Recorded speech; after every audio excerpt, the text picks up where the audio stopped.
تو ہمیں پیارے اسلامی بھائیوں اس دین پر چلنا ہے. اس دین کے اندر کیا چھپا ہے اس کو ہمیں دیکھنا ہے. اس دین میں ہمیں کیا سکھایا, اس دین پر چلنے سے ہمیں کیا ملا. ہمیں اس دین کے راستے پر چلنا ہے اور دین کی بنیادی باتیں ہمیں سیکھنا ہے.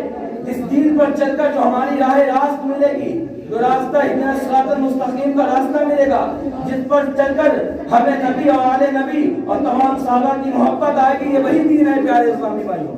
ہمیں اس دین پر قائم رہنا ہے اور سدا دین پر قائم رہتے رہتے جب دنیا سے جائیں تب بھی انشاءاللہ ہمارے دلوں میں تمام صحابہ اور کرام کی محبت ہمارے دلوں میں رہے اور اس دین پر ہمارے انشاءاللہ خاتمہ ہو. جب کامیابی کا راستہ ہے پیارے اسلامی بھائیوں.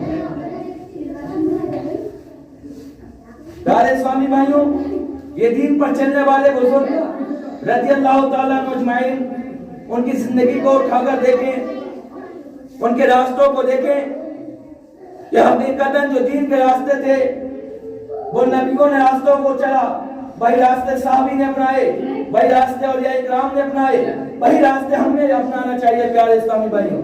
ان کی زندگی کو اپنی زندگی بنانا چاہیے. جو وہ راستوں پر چلے تھے وہی راستے ہمیں اپنی راہوں میں لانا ہے. اس لیے وہ ان راستوں پر چل کر نجات پا گئے. یہی راستے چل کر ان کی زندگیوں میں انقلاب پیدا ہو گیا.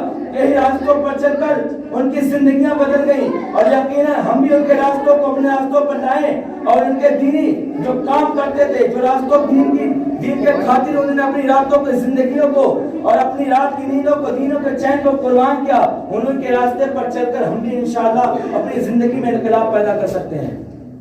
مگر پیارے اسلامی بھائیوں, یہ جب ہی ہوگا جب ہم ان کے راستے کو اپنائیں گے, ان کے راستے پر چلیں گے, جب ہمیں دین کا راستہ ملے گا. اہدنا الصراط المستقیم, مجھے سیدھے راستے پر چلا. سیدھا راستہ پیارے اسلامی بھائیوں یہی راستہ ہے جن پر صحابہ چلے, اولیاء کرام چلے, جو ہمارے بزرگان دین چلے. ہم بھی ان راستوں پر چلنا چاہیے, یہی سیدھا راستہ ہے پیارے اسلامی بھائیوں. اولیاء کرام ایک اللہ کے